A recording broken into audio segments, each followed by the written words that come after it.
So my name is John, and this is my good buddy Andy. You're listening to the Packers Blitz podcast, the podcast done by two diehard Packer fans who survived the dark times of the 1980s of Packers football and live to talk about it. This podcast is always dedicated to the world's greatest fans, Packer fans. Okay, folks, just starting out. Andy's on a different mic. We're working through it. So if you hear little bumps and little grinds and little noises, don't worry. Andy's okay. He's not being held hostage by anybody. He's not in a third world country being shot at or anything like that. But let's go, Andy. I think you sound good. I think we're good. So let's go. I'm almost afraid to talk right now, John. It's like falling. It's like timber. It's like a tree that's about to fall. It's leaning. It's listing. So I'm gonna do my best. Packer so Blitz hopefully fans, everybody can hear me Packers all right. Blitz fans, hold on. Packers Blitz fans, if you want this to be a premium professional podcast, let's start giving some money.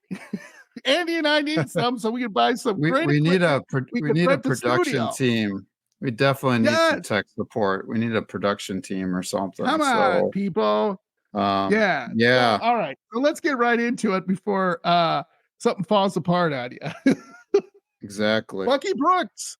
So NFL analyst Bucky Brooks from Fox Sports did his updated NFL top 10 rankings. And guess which team, Packer fans, God. He ranked number 9 overall. Oh, that's correct. Your Green Bay Packers. We're screwed. John, Bucky is smarter than we gave him credit for. And here's a quote from his article. It's a long one, so I'm going to read this verbatim. Okay. All right. Here we go. It's good. It's actually well written, so good job. It is? Good job, Bucky. Okay, Bucky. All right, Bucky. The Jordan Love era is off to a solid start, with the Packers' new QB1 displaying the confidence, composure, and poise of a 10-year veteran. The fourth-year pro engineered a dramatic fourth-quarter comeback against the New Orleans Saints in Week 3, which showcased arm talent, athleticism, and clutch playmaking skills. As the team and coaching staff gain confidence in their franchise quarterback, the sky's the limit for an underrated squad with emerging blue-chip players dotting the roster. End quote.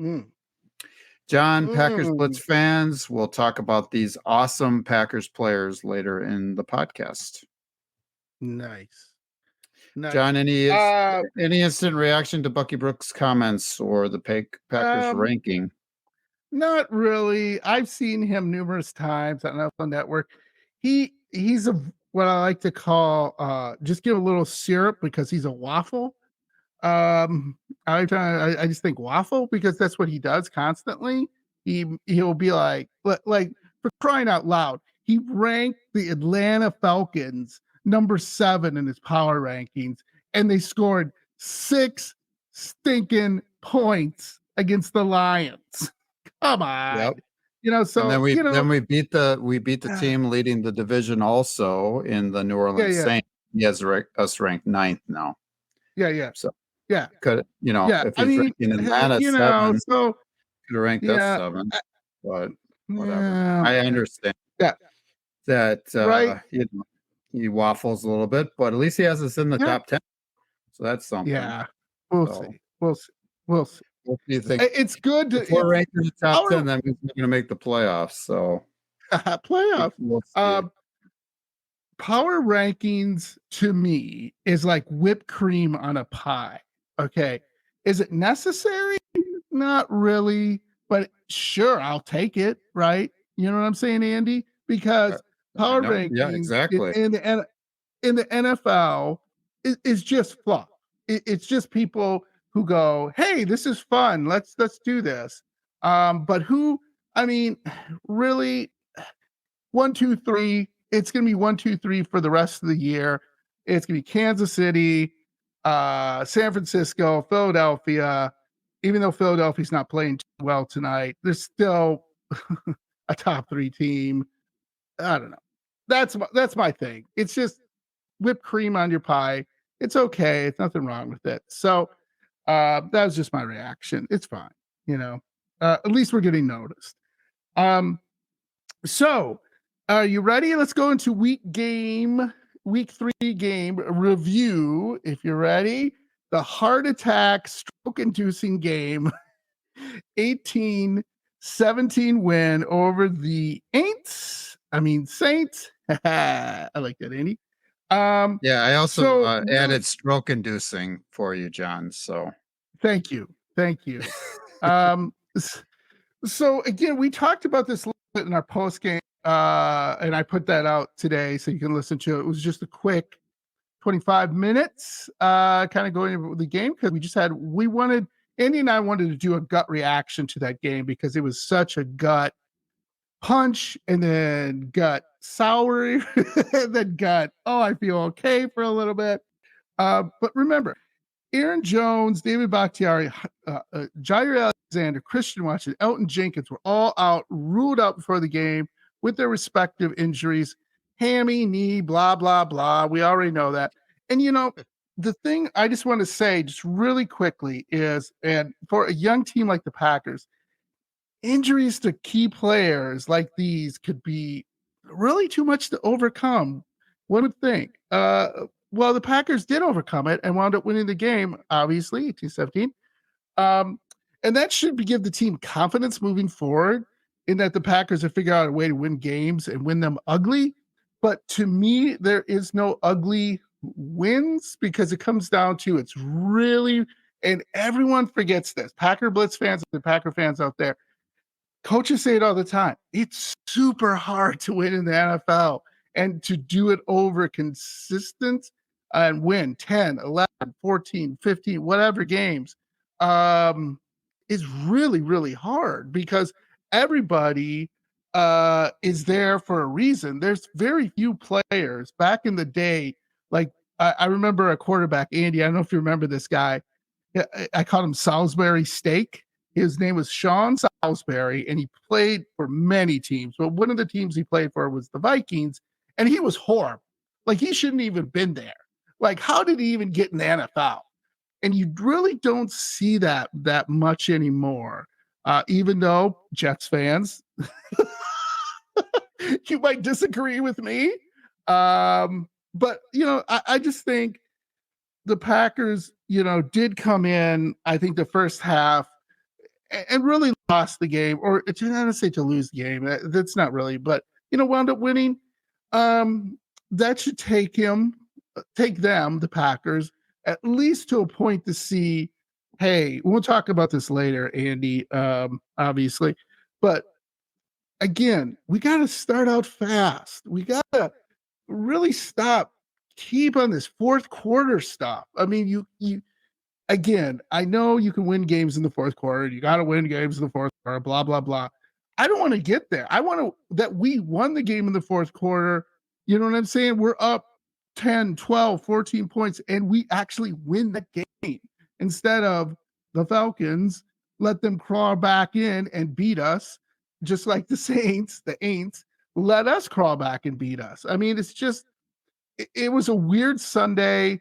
And like I've said before, ad nauseum, I'm tired of the Packers hitting the fourth quarter wall, as I like to say.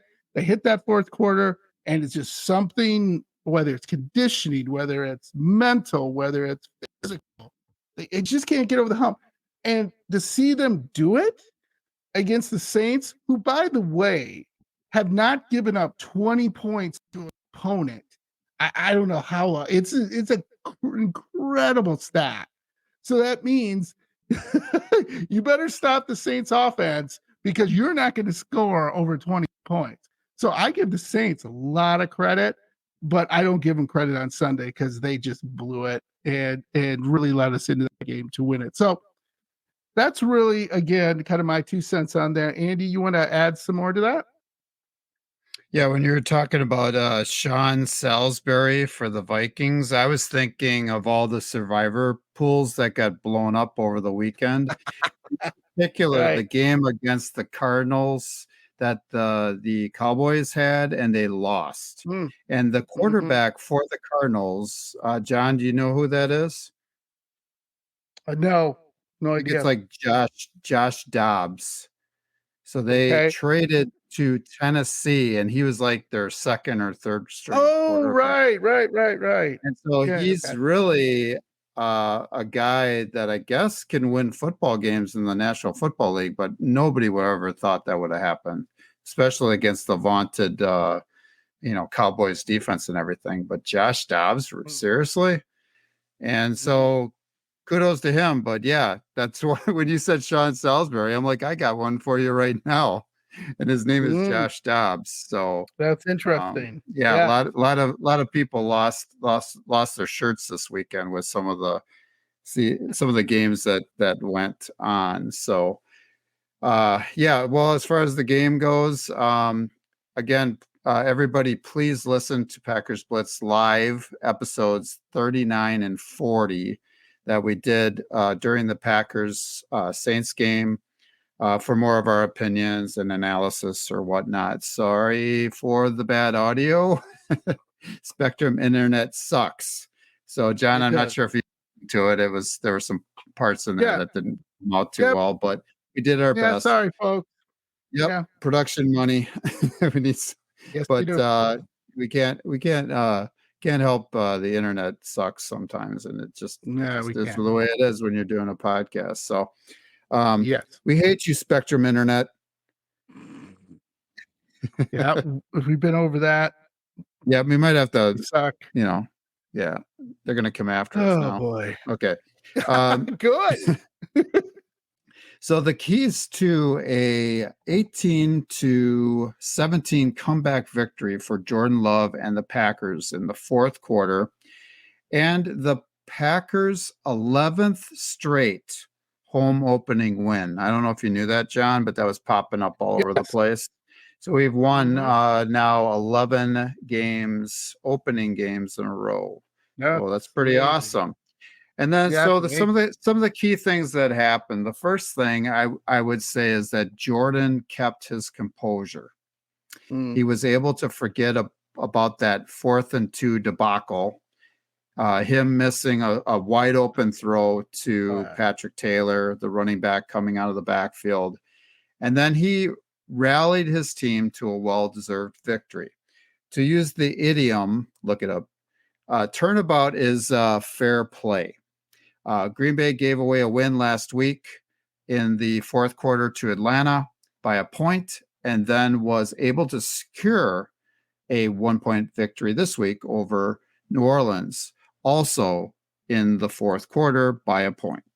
The football gods created balance in the NFL universe, I guess. And so the second key that I thought there was, the Packers offense was able to stop committing those self-inflicted penalties. They kind of cleaned that Right. up in the second half. They still had way too many, but we'll take it. We'll take the victory. Yeah. The third key, Jordan Love was able to connect on passes to his wide receivers, 15 to 20 yards down the field on the outside, which is the weakness, by the way, of a Saints defense that likes to play man to man. So they were able to do that. They Yeah. were able to hit some of those throws. The fourth key, the Packers offense was efficient in the red zone and made plays when they had to, which is pretty awesome. So, and then the very last thing, yes, Derek Carr was out with a shoulder injury. He's out for 2 to 4 weeks, by the way. However, the Saints offense couldn't run the ball effectively when it had to, and was forcing the ball into tight windows to star receivers Michael Thomas and Chris Olave. It didn't work. The Saints offense couldn't move the ball and didn't look pretty. It did not. John, any comments on those 5 keys? Oh, no, that was good. Very good. So Packers beat writer Rob Demoski said that it was only the second time in Packers history that the Packers have won a game when entering the fourth quarter down by 17 or more points. That's crazy. I mean, Yep. that is absolutely bonkers. Think about that.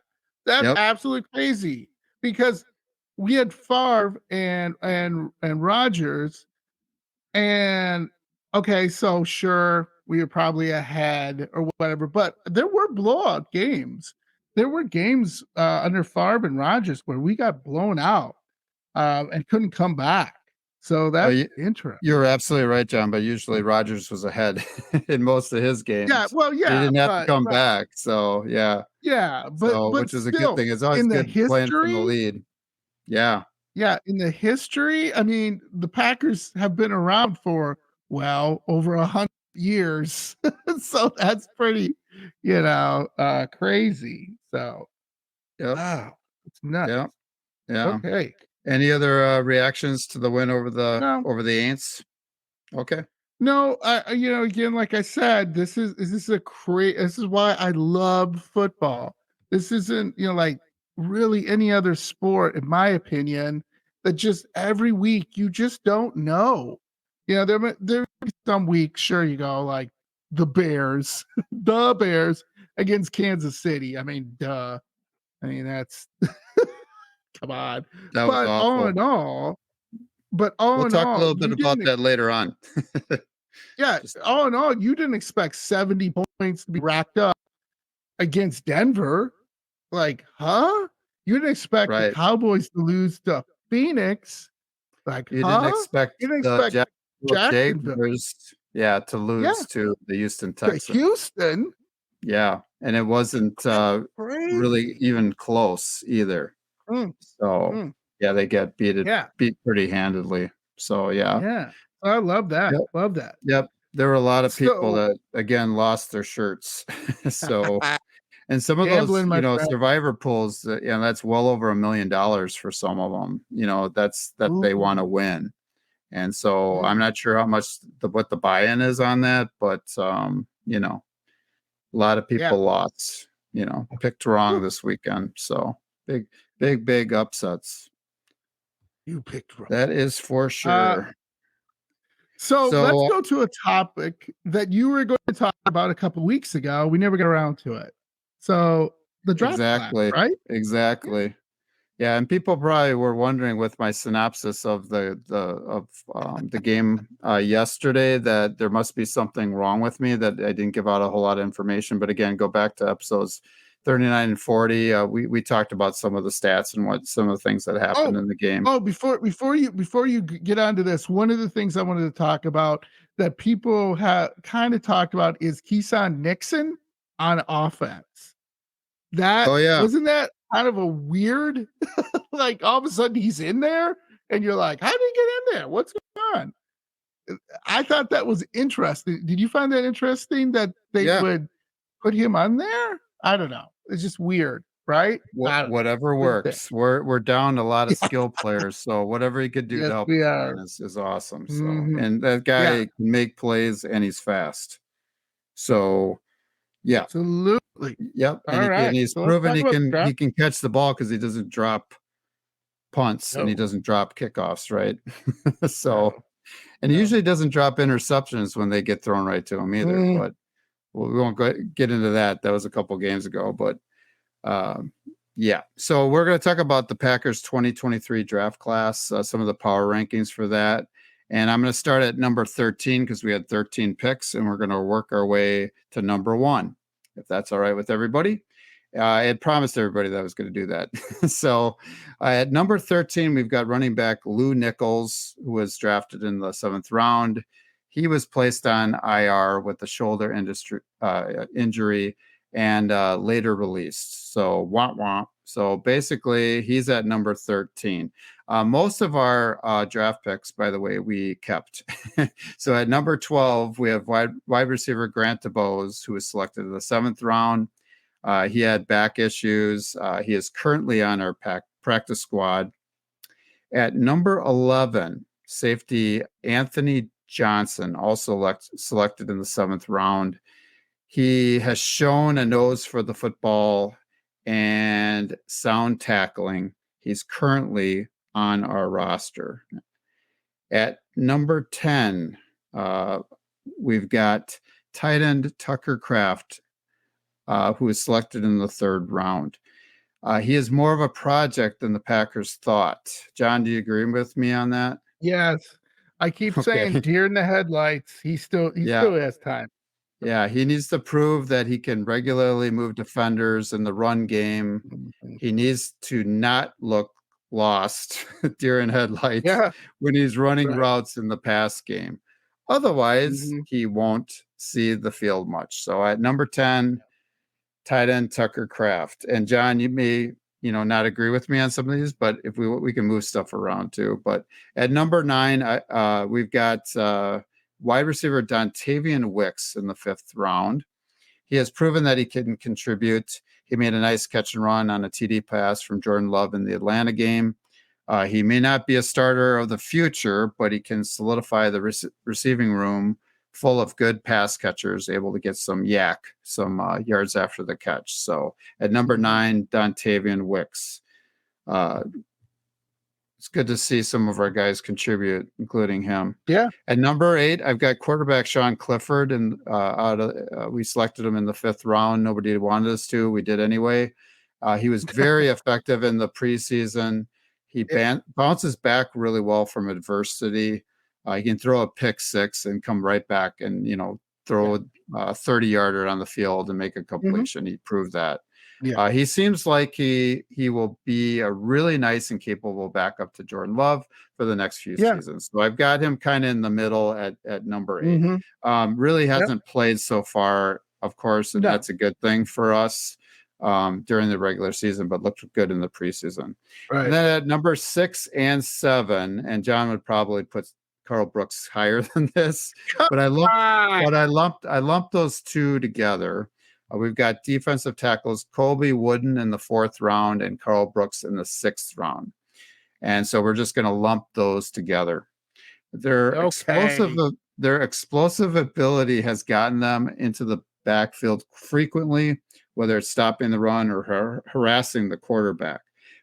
Brooks, though, played more snaps last week than Wooden did. Wooden did not have a good game in Atlanta, and they have been giving Brooks more snaps lately. So, um, which is a good thing. Good thing for John because he'll be able to see him more often, right?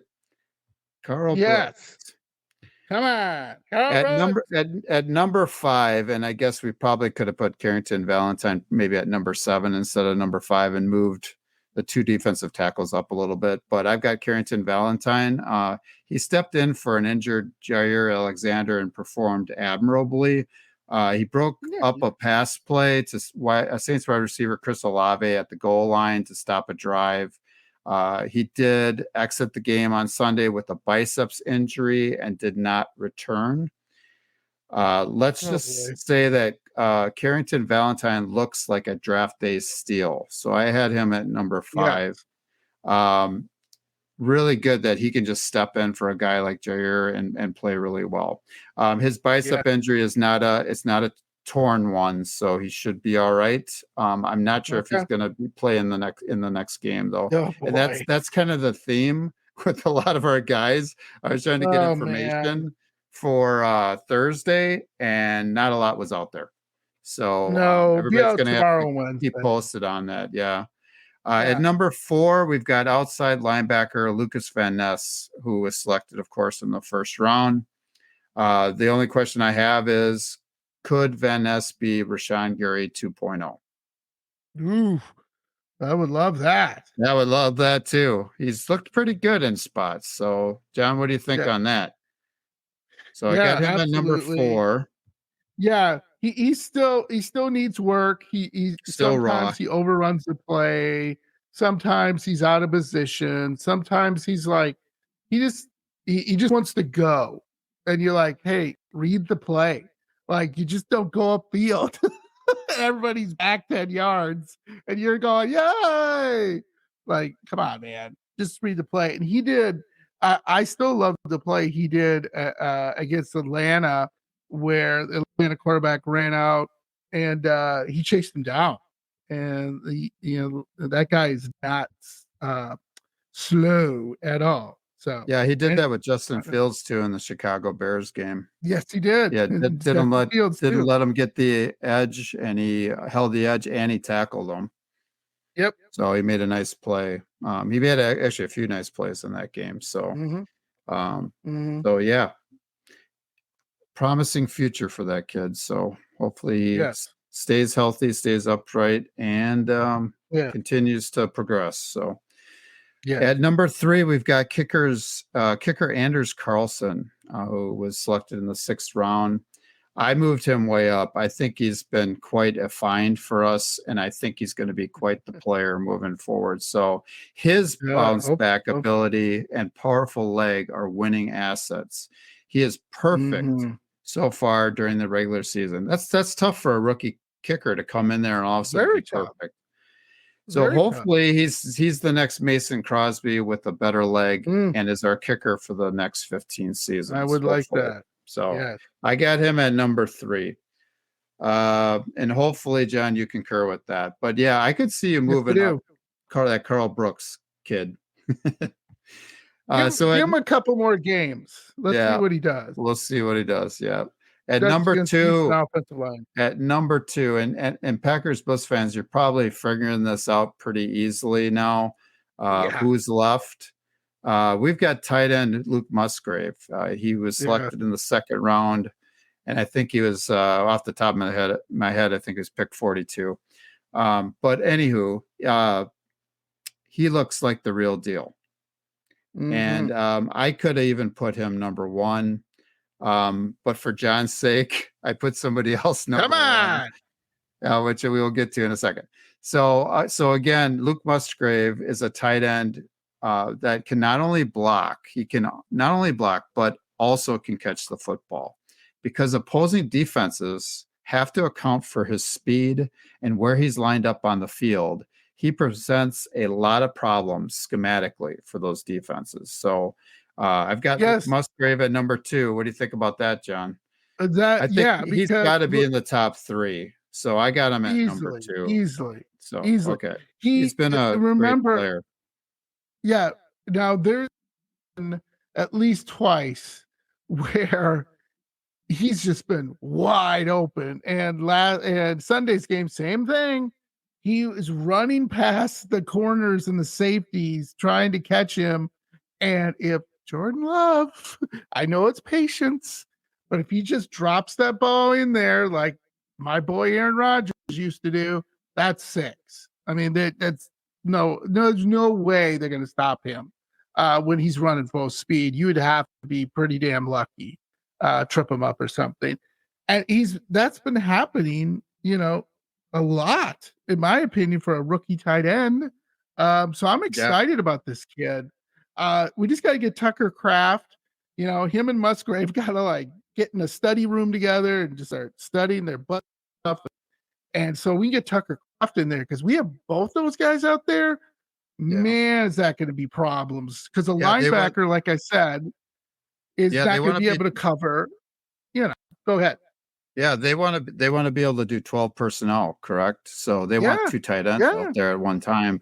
But Tucker Kraft, I don't think they trust him. So because of that, they aren't doing a lot of that. So no, he got another Pro Football Focus again gave him a bad number. Yeah. So whoops. But one player they did not was our number 1 rookie that we've got, our 2nd round pick, wide receiver Jaden Reed. And wow, he is a real playmaker on offense. He has been very consistent week in and week out. Because his production has been so consistent, LaFleur has been putting him in some top secret wrinkles to get him the ball. He has 9 receptions, 148 receiving yards, and 2 receiving touchdowns. So he's been doing all right so far, making some plays with some people out. In addition, Jaden has 58 punt return yards, not dropping the ball, trying to make some plays there. The rookie is on pace for 51 receptions, 839 receiving yards, and 11 touchdowns. Whoa. Okay. So for a rookie wide receiver, those are pretty good numbers because typically those type of receivers, unless you're Justin Jefferson, do not pop Right. like that. So No. I would be ecstatic if he got anywhere near that. Oh my gosh. So And Jaden Reed, go ahead. I was gonna say, this is the thing that bugs me, Andy, and we've been through this. We talked this offline. Imagine when Christian Watson comes back full speed, because he's going to take the defense. He's going to take at least one corner with him, if not two corners, not a safety. Like, I mean, people are going to have to go and cover him. So guess what? My boy Jaden Reed, my boy Lucas Musgrave is going to be out there. Bring him in underneath. Hit him underneath. Crossing route. That being said, this is where I get scared because Jordan Love, gotta have patience. Oh, I had to calm myself down. I can see him overthrowing him, underthrowing him, just like he did on the 4th and 2, where you're like, what? Come on, man. Like, just toss it. That's my frustration is I'm really excited about Christian Watson coming back and really taking the top off the defense, as they say, but also super worried about Love not being able to complete those easy down the middle in patterns that are just going to be killers if he can't get. So hopefully he can. He seems to be a different person when the pressure's on him, which is weird. I don't know. It just seems weird to me. I don't know if you've noticed that. Just really quickly, just kind of taking a sidetrack. I just noticed in the 3 games when Jordan Love has a little bit of pressure on him and people start, kind of getting down on him or whatever, he seems to rise up. I don't know. Do you see that, Andy, or is it just me? Well, he proved us wrong a little bit on that this last game, though, coming back and everything. So well, they were booing him. They were booing him. Right. Yeah. Right. Well, I don't think anything phases Jaden Reed. He's one guy that nothing's getting to him. So he seems like he's ready for prime time. That he's going to be a player for them. So he is kind of small in stature, kind of the lowest in stature, pretty much in the team. But but Steve Smith, remember Steve Smith from Carolina? Wasn't that tall, but man, good luck trying to cover him. Exactly. Great player for over a decade. Great player. Yeah, over a decade. Yes. Yeah, he played with the Baltimore Ravens as well. Too. Correct. Yeah, that's a good comparison, actually. Huh? I hadn't thought of that one. There you go. So Jaden Reed is our the Packers Blitz highest ranked rookie at number 1. So yeah. All right. John, I don't know if you want to start off our game review. Yes, I will. Or preview. Preview, my friend. Right. We're doing the preview. So, all right. First thing I want to tell you, Packer Blitz fans and Packer fans, this is not the same old Lions. Andy and I were talking about it back in the day where you like, it's a win. That's a win. Oh, some people are hurt on our team. That doesn't matter. That's a win. Nope. That is not. Although I have a surprise at the end of this. That will be a little shocking. So game 4, Packers Lions, Thursday, September 25th. We have them at Lambeau Field. Thank goodness. September 28th. September 28th? What did September 25th? Oh, today is tonight. It's tonight. We're missing it. That's right. What are we doing? All right. We just missed the game. We missed the game. It's at halftime. It's my anniversary today, too, so I got that stuck in my head. Happy anniversary. Thank you. And happy anniversary to my beautiful wife, Debbie. So anyway, Amazon Prime. If you don't have Amazon Prime, you can say, how the hell am I going to watch this game? Well, frankly, you're going to have the radio because, or get Amazon Prime. They do not, do it on any other things. Amazon Prime is pretty strict about who they have. So anyway, Not so cowardly Lions, like I said. They're not the same old Lions. Now 2-1 with a win streak over the Atlanta Falcons. Come on, 20-6. You break. So 2 weeks back, Detroit. Boy, you pronounce this word Inexplicably. inexplicably. There we go. Yes. Lost at home to the Seattle Seahawks, 37-31 in overtime for the loss of the season. They did beat the Super Bowl champion Kansas City. Okay. On the road, opening week, Detroit opens up 1.5 favorites. Over is 45.5. Yahoo Sports, ESPN matchup predictor is saying the Lions 53.7%, Packers 46. Yeah, okay.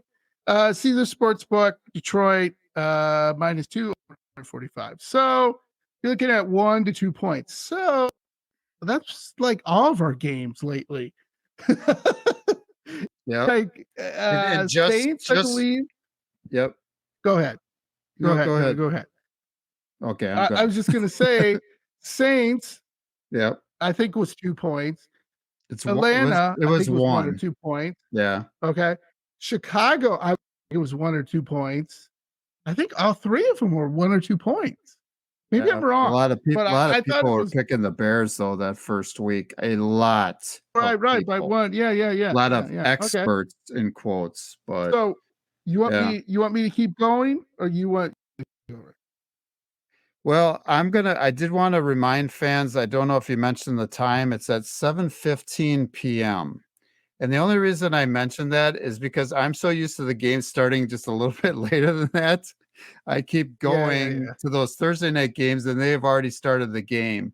So it's not at 7:20, it's not 7:25, it's not 7:30 like I usually think it is. It's at 7:15. Yep, and they started at that time. They started right at 7:15. So I just want to make everybody aware of that. Right. Yeah. Yeah. So do you want to read notable players? You want me to? I can go through that, sure. All right. And then Take over. I'll let you pick it up after that. So yeah, some of the notable players for the Lions. Of course, you got quarterback Jared Goff, who averages 273 yards a game passing, a 69.9% completion rate. He also has 5 touchdowns and 2 interceptions. Now that 69% completion rate, that tells you he's a starting quarterback in the NFL, by the way. Remember we talked about Jordan Love being only at about like 55 or so. Yeah, something like that. Yeah. Right. So starting running back and former Bear David Montgomery may be out a second straight game with a thigh contusion. He still has a few days to see if he can play or not. Wide receiver Amon-Ra St. Brown, the brother of former Packer and current Bears wide receiver Equiminius St. Brown. He's got 7 receptions, and he averages 7 receptions and 91.7 yards per game. And so far he has 1 touchdown. So, and that is Amon-Ra, he's probably a top 7 wide receiver in the game, maybe top 8. He's legit. He's really good receiver. Yeah, great route runner, gets open, catches the ball. Yeah, he's a really good player. Tight end Sam Laporta, he's a rookie. Second round pick. He was picked 34 from Iowa, so 8 picks before Luke Musgrave. Which was interesting. Yeah, and he has so far 18 receptions so far. So he's averaging 6 receptions a game. He's got 186 yards and 1 touchdown. So he has been quite the find for them in the second round. Then you've got defensive lineman Aiden Hutchinson. He's a force. Last game he had this stat line, John. Listen to this. 3 solo tackles, 1 assisted tackle, 2 sacks, forced fumble, a fumble recovery, 2 passes defensed, and a tackle for loss.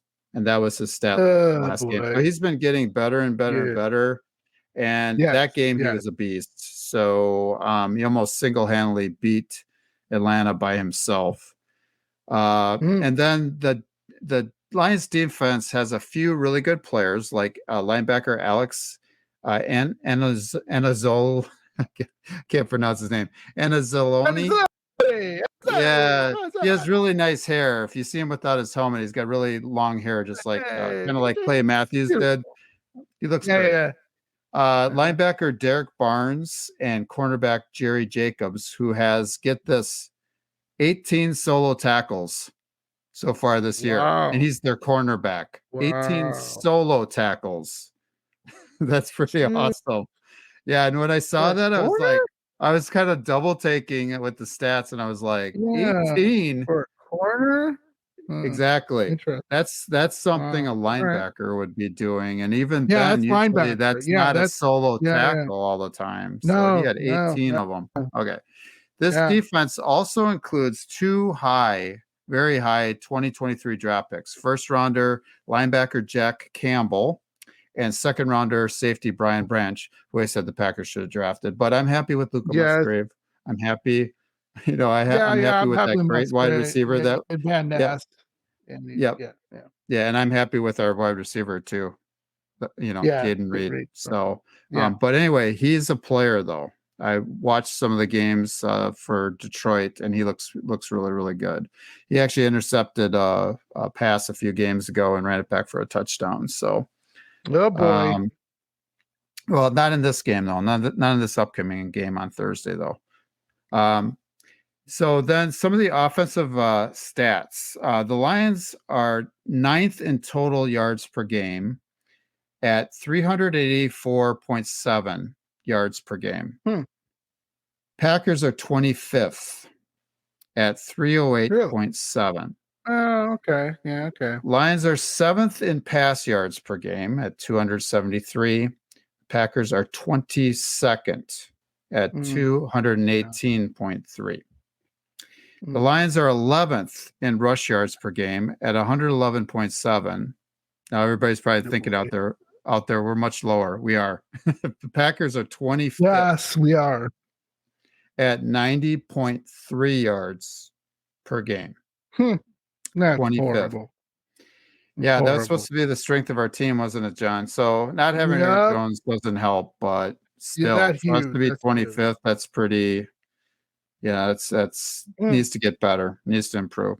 The Lions are 5th in time of possession. The Packers are 19th. And the Lions are 19th in third down efficiency at 37.5%, but the Packers are 6th. I like that. At 46.5%. So that's pretty darn good. I didn't know we were that high, but we are. The Lions are 13th in points scored per game at 24, and the Packers are actually 8th at 26.7. So we've been scoring more points than they have for whatever reason. You would think Detroit would have more points than that. Yeah, you think they would. Okay.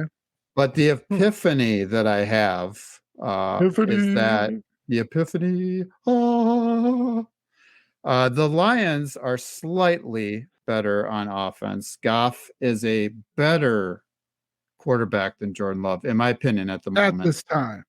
Yeah, the Lions will have more playmakers available at running back and wide receiver at those position groups. So, so the Lions are slightly better. John, do you want to go through the defensive stats and then the epiphany? Absolutely. Okay, I will do that. All right. So defensive stats, Lions 323.7 yards allowed per game. Packers 355.7. Yeah, that Atlanta game crushed us. Lions 251.7 passing yards defense. Packers 219. Oh, that makes sense. Lions 72 rushing yards. Of course, yes. Only 72. Yes, Packer fans, 136.7. Almost double. Almost double. All right. So interesting. Lions have 8 sacks. Packers have 9 sacks. By the way, just really quickly, Rashawn Gary, against Hutchinson, that's going to be a bing, bang, bang, bang. They're both from Michigan. They both played at Michigan, their college ball. and they're both beast. So it's going to be very interesting to see what happens. Lions have 1 interception, which you already brought up. Packers have 2. Lions have 1 forced fumble, which you brought up. Packers have 1 forced fumble. A pick. Uh, both pretty even on defense. In fact, according to sportsnot.com, so it's not, the Packers D ranks 16th and the Lions D ranks 17th. So that is pretty even as you're going to get. That makes sense, doesn't it? It makes perfect sense. Yeah, right? I found that really stat, does. and I was like, well, that just solidifies And it. it makes They're perfect neck and sense. neck. Yeah, it's like We're neck and neck. mediocre, they're mediocre. We're middle of the pack, they're Yeah, middle of the pack. yeah, I mean, yeah. And I would give almost anything, that John, for game the against Packers to be Seattle. in the top 5 one of these days. One of these years, it's going to happen. I don't know when, but it's going to happen. One of these years. I don't know when, but 2010, we were top 5 our Super Bowl year. Yes. So there you correct. go. But it's been a while. Yes, it has. I demand more. Okay. I expect more. I demand perfection. I demand a cookie. So With all that draft he's the big capital we've invested, John, we should be higher than that. I'm just What saying. did I say? What did I say? Joe Barry. Okay, if we go out and get an innovative guy, I'm telling you, if they let Salah go with the Jets, I am driving to his house, gonna kidnap him, throw him in the trunk, and bring him to Green Bay because I think he our answer. But that's just me. I'm a crazy dude. So keys to victory. You want me to read it? You want to read it? I'll go through that, and we'll try to we'll try to speed it up because we won't want to be too far over an hour. Number 1, keys to victory. The Packers must get some key players back. However, oh my God, yes. Because of the short week, that may not happen. In addition, starting right tackle Zach Tom sustained a knee injury late in Sunday's game, and we'll have up till game time to see if he can go. That was from LaFleur, by the way. Up till game time. So that's a new one, John. I don't know if you heard that one.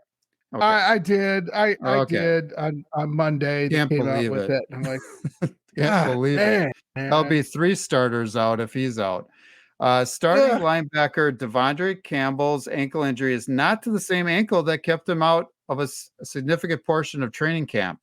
He may not be able to go. Great. Carrington Valentine's bicep injury, like we said, is not a torn muscle. Because Packers fans are also the most football savvy in the NFL, you can ascertain that the injury outlook for Thursday's game is not good news for the Packers. No. Second keys to victory, and hopefully we'll get some of our guys back. But the second key, players like cornerback Corey Ballantyne, left tackle Rasheed Walker, guard Royce Newman, who's the left guard. Oh boy. Linebacker Isaiah McDuffie, linebacker Eric Wilson, and so on will be counted on again. And I said and so on because we don't know how many more players we're going to. We don't know who. Okay. I don't know who else is there. I was just like, I'll just stop there. Who else is Yash Nyman may have to be the 3rd new starter on the Packers O-line if Zach Tom cannot play. Yeah, bring back AJ Hawk. Yeah. No, we'd be pretty desperate if that was the case. He looks in good shape. We might be. He looks in good shape. He might be. Yeah, he looks good. He's good on his podcast too, so I'm happy for him. Yeah, he's good. Yeah, he's a good guy. I like it. Third key, the Packers' defensive front must get pressure on Jared Goff. They cannot let Goff have a clean pocket. Collapse, squeeze, disrupt, move Jared Goff off of his spot, make him move, make him uncomfortable, sack his butt a lot. Yes. So that's the third thing. Yes. The fourth thing, the Packers. Exactly. But the Packers must score more points than the Lions do. Wow. Duh. So far in 2023, the Packers average about 27 points a game, There we go. and the Lions average exactly 24 points per game.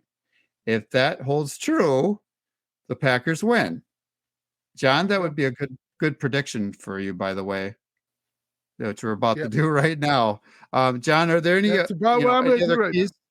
Any other keys Okay. that you have to the Packers' victory? I could have kept going on and on, but Oh yeah. But yeah, you nailed it. Here's the thing, just really quickly, Aaron Jones, I'm begging you, can you just suck it up for just one game? Just we got a mini bye coming up. Suck it up. Try not to do any damage to your knees. I don't want to lose you for the season, but please, we need you. My other thing would be Carl Brooks. Come on, buddy. I love you. I'm a man. You please get some man pressure crush. on Major man crush alert. Christian Watson. Go to Germany. get a red eye to Germany. Talk to go to some Europe doctor in somewhere. Germany. Some progressive treatment, something. Because exactly. If Christian Watson, Aaron Jones plays, I will go into my prediction first. Okay, because this is what I see. This came to me before I got on here. Okay. Ready? Packers 24, Lions 23. We kick a last second field goal to win the game. Boom! We're 3-1. We own the division. And now Andy, bum us out. Well, you had predicted a few episodes ago. We already talked about this in episode 39, 40 or whatever. That I had predicted that they're going to lose to both times to the Lions. So I've got the Lions winning 27-20 over the Packers. Come on! Sorry, can't be a homer forever.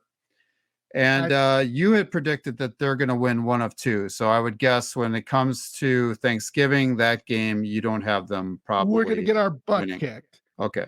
We're going to get our butt. So yeah, I mean, I think it's going to be a pretty close game. I would like to see a last second field goal as well. Anders made the one last week that he needed to make, which was very, very helpful. And so he's been automatic so far and great. So hopefully we put some faith in him and give him opportunities, especially when we're indoors and we should be kicking a 56-yard field goal. Okay. We'll just, okay. Yeah, they should have did that right at the beginning of the Atlanta game. Okay. Yeah. They should have, could have won it. The rest of the division. Yeah, quick update. The rest of the division. Yeah, because we love to, pour salt in wounds. Poke exactly. Open the wound. The Bears are they're now 0-3 with a 41-10 road loss to the Kansas City Chiefs. And then the trifecta this past week for the Bears. Number one, quarterback Justin Fields calls out the coaching staff. I know. That's a no-no for any starting quarterback anywhere. Dumb. Second thing, there was $100,000. I heard this. $100,000 worth of equipment was stolen from the team's facilities. Huh? Oh my God. And then the third thing, and this is the most shocking. Crazy. Defensive coordinator Alan Williams resigned over inappropriate activity. Mm-hmm. I have no idea what that means, but it doesn't sound good. So you want to hear something else crazy, Andy? The FBI is looking into him. The FBI raided his house. Isn't that crazy? Like, damn, what are you doing? What is going on? What is going on with the Bears and some of the people that they're hiring? They're a dumpster fire and a dumpster fire. Yeah. All right, let's get to the Vi Queens. Because I hate the Vi Queens. They are now more than I hate the Bears. Yeah, they're now 0-3 as well, with a 28-24 loss at home to the LA Chargers. On August 30th, John Vaccaro from BroBible.com predicted that the Minnesota Vikings won't make the playoffs after winning 13 games last year. So he already predicted this. According to Vaccaro, the Packers dominated the NFC North, winning 8 division titles in 11 years. Thank you, Aaron Rodgers, by the way. Thank you, Aaron Rodgers. Yes, thank you. The combination of moving on from veterans this offseason, a lot of them, Yeah. and having a Wow. first place schedule in 2023 has all but eliminated the Vikings from playoff contention. Remember, Packers Blitz fans, football fans, even last year, Minnesota had an underwhelming 13-win team. 11 of their 13 wins were by 8 points or less. Then, in the playoffs, inexplicably, they were embarrassed at home by Daniel Jones, Saquon Barkley, and the New York Giants football team. And this is a Packers Blitz lock. Packers lock! This is Kirk Cousins' last season with the Vikings. Yes. And a total rebuild in the not too distant future on the horizon for the Vikings. Yes. Yeah, you can react in a second, John. But I just wanted to say this. A very interesting note. In the modern Super Bowl era, this just was on ESPN tonight. They put the graphic up, so I'm using theirs. All right. Of the 251 teams that have started 0-3, 251 in the modern Super Bowl era, only six have made the playoffs. Sorry, Bears fans and Vikings fans. Your teams won't be the 7th and the 8th. John, any No, that was hot off the presses. That was hot. Hot, smoking hot. Woo. Woo. Yeah. So, anything you would like to add about the suckiness of both the Bears and the Vikings? Anything you want to add on that? All this coming for the Bears, I'm like, whatever, right? But for the Vikings, this year was supposed to be the year for them, John. Justin Fields was supposed to flip a switch, just like flip a switch. The quarterback for Philadelphia. Yeah, Jalen Hurts did last year for the Philadelphia Eagles. No, it's a lot of them predicted to be very good this year, and they are not. Yeah, no, they're worse. And he needs to go to be a backup for a while. Just be with somebody for a while, learn stuff, and then take over. Because to me, Randall Cunningham. So Randall Cunningham, he had his time in Philadelphia. Yes, he had here and there. Yes, he was good. He was a good quarterback. But then he fell off like a freaking brick off a cliff. And then he just learned to get better. And then he came to Minnesota and to the Vikings and just blew up. It had that couple years where they were just one of the best teams in the NFL. And it was just crazy with Randy Moss and Chris Carter and Jake Reed and just that wonderful defense. And respect earns respect.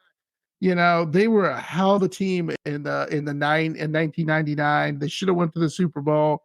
And I can see that for Justin, but no, he's just not in the right place. But the Vikings, I was going to say really quick, the reason I knew they were going to suck this year. So Darius Smith, he said, "Get me out of here."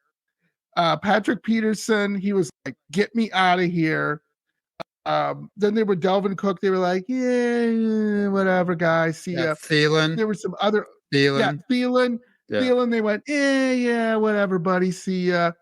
There were a couple other players I can't think of right now. They let go as well in the offense, and it was like they just were just like, "We don't need you, so go away." Well, that is veteran leadership that you let walk out that door. And the Packers at the hard way when Aaron Rodgers would come up every season and go, "I love this team, but we need more veterans," because the veterans speak up, and Mercedes Lewis and all these other guys, and we're just letting them walk out the door. It was a big thing when Rodgers was with the Packers. He would bring it up constantly. He'd be like, "Yeah, I like our young guys, but we need veteran leadership. And then the other players would be like, we need veteran leadership. And Goody or Thompson would be like, no, I can't, I don't know, kind of attitude. And you're like, what? That's what the Vikings did. So that's what I want to say. The Bears are dumpster fire and a dumpster fire. I think they should trade Justin Fields, get yourself a nice little ball, trade him to, I don't know, wherever you want to pay. I don't know, someplace, but he's got to get out of Chicago before he blows up or something. So this is John, I've heard that a go lot ahead. this week. Dumpster fire, Yeah. a lot in reference to the Bears, a lot. Yeah, it's a At least dumpster fire. I'll give the Vikings some credit. They have been in games so far this year. They just haven't been able to win them. And what I It's told not like you about the totally Vikings, stunk it up. Now the Bears, on the other hand, they stink. Oh yeah, They I suck. told you, Andy, that Kirk Cousins and Jefferson are having record or on pace to record-breaking seasons, but they're not winning. Yep. Dynamic. The only thing that could slow him down last week, Justin Jefferson had cramps. That was the only thing that slowed him down. Yeah, so right at the end of the game. So now I'm going to say something really quickly that Packer Blitz fans are going to be like, you are crazy. That being said, if Kirk Cousins is let go and he's out there and we can bring in, wouldn't you love Kirk Cousins as a backup to Jordan Love? I would love it, because you would have two solid quarterbacks and you could, Jordan Love, something would happen. You got Kirk Cousins. I know that sounds really hypocritical of me, but I'll take him. For the right price. I thought you were telling me, John, they're on an episode of Quarterback. I guess it's on Netflix, that he has a room dedicated to himself. So yes, I don't think he'd ever want to be a backup. I just don't. But, no, he would never want to be a backup. Okay, but it's a dream. Figured I'd put that out. It's a dream. Okay, it's a dream. That's fine then.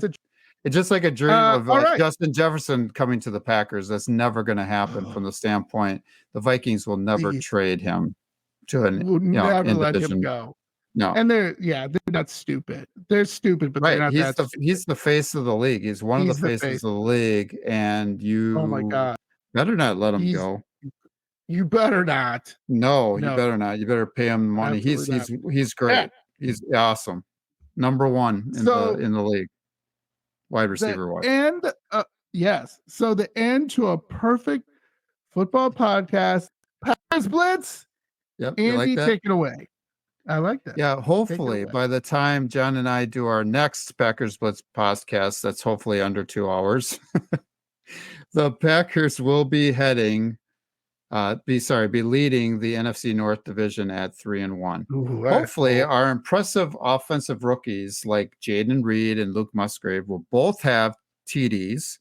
Hopefully the Packers defensive rookies like Lucas Van Ness, Carl Brooks, and Colby Wooden will each have a sack or two, maybe three. Hopefully Anders Carlson will boot a 50-plus yard field goal at halftime and a 55-plus yard field goal to seal the victory. Love it. Just like John said earlier in John's prediction for the game, right? That's what I'm game-winning field goal. That's what I'm saying. Yeah, now, that would be awesome. Especially at Lambeau.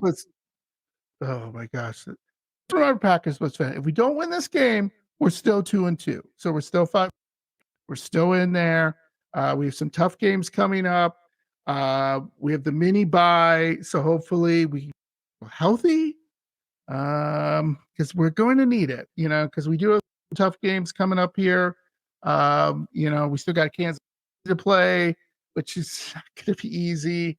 And we still have a tough team. So anyway, that's it for Andy and I. Again, please rate us 5 stars, subscribe, so we can get better and everything, and sucky internet, better internet. But listen to us at the time you listen to us, whether it's Spotify, Apple, a favorite place to listen to Packers Blitz, YouTube. You can see Andy and I smiling faces and a lot of hand gestures. Bye, John. But other than that, go Pack Go. Anything else? Epiphany. Ah, Epiphany. That will be in our minds, Packers fans, for the next Yes. week. Epiphany. The word Epiphany. epiphany. Go Pack There Go. we go. Go Pack Go. See you, buddy. Love you.